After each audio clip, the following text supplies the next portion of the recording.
Welcome to Order in Chaos, episode 9. Today we are going to talk about market research. Specifically, how should market research be done and how business owners can use market research effectively in today's age. Okay, so when it comes to market research, the traditional way is to do surveys. You know, people who give out flyers on the like ask you to do survey on the streets. Yeah. That's one thing. The second one is what focus group discussions. But you must understand that today's world is much more advanced than that. And firstly, the survey method, because you will develop immunity to it, right? So people are less prone to wanting to leave their contact information due to the amount of scams that are going around, especially in Singapore. So you must evolve with that, right? Market research is not just for your product. So a lot of people assume that, okay, I need to do market research to Sell a certain to see what features I need to include. But it's not just in today's time, right? It's less about your product and more about how you get attention. There's two types of research, lah, right? So there's primary research, there's secondary research. Secondary is where you source from other channels, right? It's third party source, lah, right? For primary is one that is that you gather yourself. For primary research, the way has not really evolved, but the thing is you must research from different target groups, meaning that you must segregate your users and people who are just generic public, right? Because at the end of the day, right, your users will be the one with the highest customer lifetime value, right? It will be recurring every time. If you listen to them, there is genuine interaction. They will keep coming back to you and be loyal to your brand for a longer period of time. But people who are not existing clients, they might provide an opinion that doesn't provide any meaningful insight for a product if they have not used it. This is one thing I also believe in as well. I mean, this is especially true because Dunning-Kruger effect, right? People who don't know or they just know a little bit and then they think that they're the smartest in the room and that kind of thing. Okay, so we talk about secondary research. Secondary research has evolved. Previously, it's not as reliable because people are doing getting data from third party like Wikipedia. People are getting data from buying data, let's say for travel agencies, is from Amadeus, right? Whatever data they collected, right, it's very broad. We are talking about like a few thousand, few like YouGov, right? It's like tens of thousands, which are not specific to your target demographic. But the thing is, now the most effective form of secondary research is still social listening. So what is social listening? Essentially being a stalker on social media. I don't know how to better put it. Right?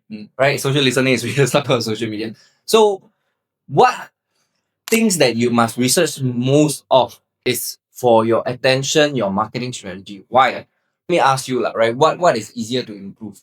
The product where you have to change the entire, let's say even the mold, your production line, or let's say your service offering, right? Getting someone, add-on service, which means that you need to hire someone and you must vet whether the person has the skill set that he or she claims to have, right? Is that easier, or is it easier to find a way or a message that makes your service or your product unique, message. right? Yeah. So when we do social listening, what you have to do, right, is to find out what people are searching for.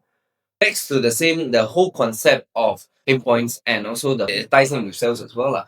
Right? Sales is not pushing your product to people, hey, just buy from me, right? It's how amplifying the strengths of your product or service and see how it is a market fit for the client, right? Or I mean, in Chinese we have this saying, it's called 对牛弹琴, right? Imagine if the client is someone that is really just not in the market looking for your product, right? The traditional salesy way, a lot of people have watched Wolf of Wall Street, have seen the kind of aggressive MLM sales tactics, right? Sell me this pen. Yeah, sell me this pen, right? It might work, but then are you building a relationship or are you just doing a one-off sale? I think that's the question. But of course, a lot of salespeople, they will just, not my problem, right? I'm just here to make the commission and everything. But then for company owners, right, if you find such salespeople, you are risking damaging your long-term reputation, lah. If you understand Pareto principle, right, 80-20, you'll realize that 80% of your revenue comes from that 20% of your clients, especially true for KOs. We have one big financier who is supporting chaos operations, right? to you who is supporting us. You know who you are. So yeah, back to the point, right? You must solve the problem that your people who are using similar product or services, I mean your competitors' products, right? What problem do they face? If you search a particular keyword on TikTok, on Instagram, your social media, right? What are the kind of things that people are talking about? From there, then you extract top viewed comments. Let's say even it doesn't have to be limited to a single platform, right? It can be on TikTok, it can be on Instagram, it can even be on Quora, on Reddit, right? When people are contributing to online discussions, what are they mainly talking about, right? You take out the top 20, right? Top 20 of the most relevant discussions. You throw that, you don't even need to be an expert data analyst, right? You can just throw all of that into ChatGPT and then you generate the content exactly like how for the hook, the backstory, the how you resolve the conflict, right? And the resolution and then the conclusion. It will generate the entire thing for you. So if you realize that there are a few points that I covered, right? First one was market research about your customer's pain point, right? Second thing was the competitor analysis, right? Because what are your competitors not doing, right? What are the frustrations faced when using a competitor's products? Number three, how that translates to the message that you want to get across. Right. So I think that's the part that if you put in it's not a lot of work. Right. It's like you put in the work, you can discover this yourself. Right. It's actively discussed. So for people who are doom scrolling your phone, right, at least like doom scroll something like that, lah, right? So they came across. Doom scroll productively. Yeah, don't scroll productively. Like if you're gonna like and I mean it's useful entertainment, I would say, right? Then this is covered by a lot of content creators. So this should be how you get attention, right? Instead of there is no reason or there is actually no need, right? The algo doesn't favor, let's say for when if you're trying to post content, the algo doesn't favor posting every day. It would favors consistency, not equals to posting daily, right? Because if you post trash content, right, you're gonna get penalized, right? So the main thing is each time this is how you should be doing your research before you even talk about how that translates to content. You get where I'm coming from? The fundamental principle of the structure of content, right, remains the same, right? So the research is for you to get to know what should be content of your whatever content that you're posting. Like how should your What structure your content to resonate with your audiences? yeah, correct. You must understand that okay, so there is no way, right, that in the past, right, people like to claim that they are the world's best, like the standard SEO, right? Singapore's number one Yeah. publisher. One Singapore's top publishers like That kind of nonsense, right? Premier. Free. But yeah, that like it doesn't work anymore. Like trust me, like we know.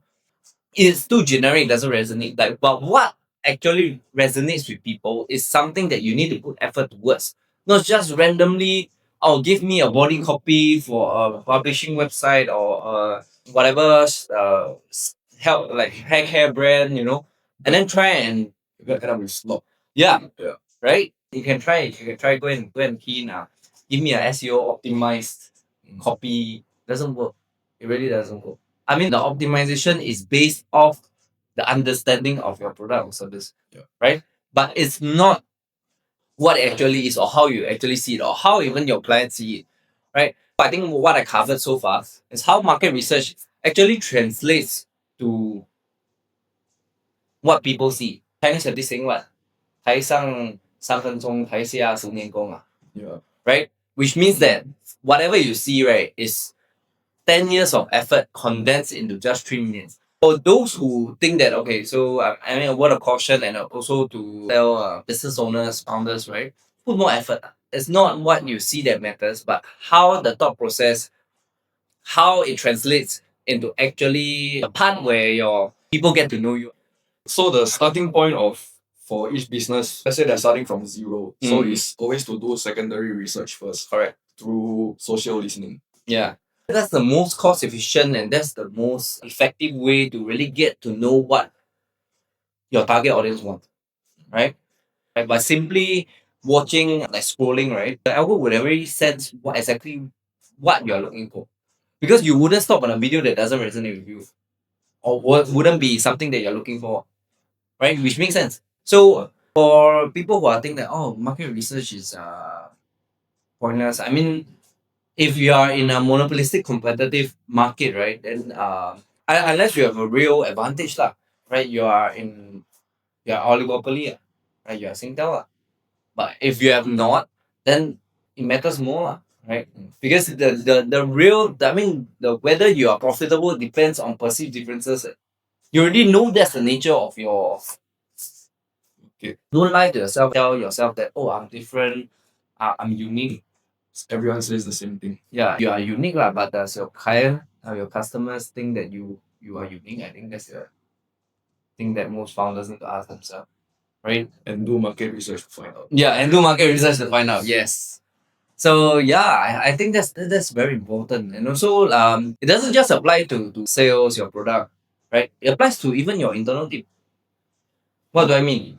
Firstly, you need to find out, are you underpaying or are you overpaying, right? We don't just talk about overpaying, right? We don't talk about underpaying your employees. Secondly, is, are you filling up the roles that's required of your firm, right? Of course, we always talk about higher slow, but the problem is there are certain roles that are crucial for your survival. You can't like expect to pay one person and then expect shit to be done, and then, or to change a person every projects and expect to get the consistent quality that, and clients, that's something clients will complain about, because at the end of the day people are looking for consistency. I think that pretty much covers the, we have drifted quite far, but then the whole purpose is to show that market research is not a standalone topic. So when doing your market research, for me, it's, this is just my personal belief, lah. I honestly feel that qualitative, right, doesn't provide much. You can, like, numbers only mean something, right, when they're specific. But for a quantitative evaluation, where it's like, how do you, Like qualitative, yeah, you're asking for yeah, their insights or that is useless to use a metric to rating, yeah. unless you have a data analyst with like some advanced modeling. Yeah, because the purpose of you finding that out is for another reason already. Yeah, you get what I mean? So it also depends on reason. So don't just blindly go and do surveys. Don't just blindly give a rating from 1 to 10. 1 to 5, how satisfied are you with our service? So even if they give you a 1, what are you gonna do? The final point that I'm gonna make, right, is that when you do market research, be prepared, be open and be prepared to make a change. Rather than doing it to like stroke your, Yeah, you found out all the all the research already, and then you present only the ones that you get high score, like to for vanity metrics. Yes. Like what's the point? That's also why I advocate a smaller team. Because I don't see the point of the corporate way of trying to boost your own ego, to tell yourself everything is going fine, like show only the good results. maybe at that level it's necessary. Maybe, yeah. When you want to like prop up share value, Yeah, stuff problem when it matters, then so it comes down to the purpose of the market research also. Yeah. Yeah. Like, I mean, if your intention is to like stroke, then Boost up a stock price or something. yeah, that works lah. Or to justify your failure lah, right? Because a lot of times some things are macroeconomic factors, right? But then for companies, they try to justify their failure to be like their own internal failure, but then they want to do macro and say like the economy is doing bad. Yeah. Okay, anything from you? I think that's all about it for this episode. Yeah, remember to like, share, and subscribe. Like, share, and See you subscribe. in the next one.